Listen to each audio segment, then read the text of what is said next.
detalye. Sa detalye ng ating mga balita, mga kabrigada, nakatanggap ng radio challenge mula sa China ang MV Kapitan Felix Oka, ang barkong sinasakyan ng atin ito coalition.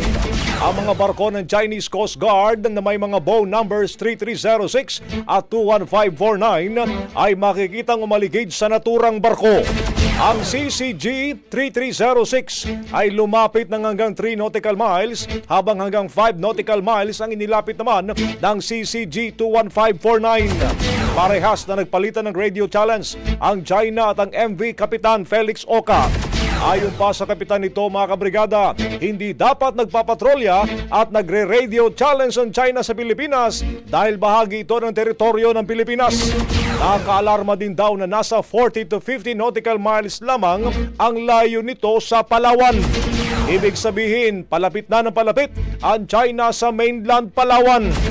Bago pa ito, mga kabrigada, una nang idiniin ng civilian group na hindi sila magpapatinag sakali mang mag-radio challenge ang China.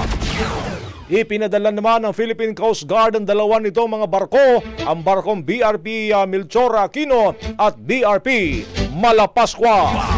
Bagong Brigada Balita Nationwide. Ang bahaging ito ay hatid sa atin ng DriveMax Herbal Capsule. Lalaking angat, tumatagal.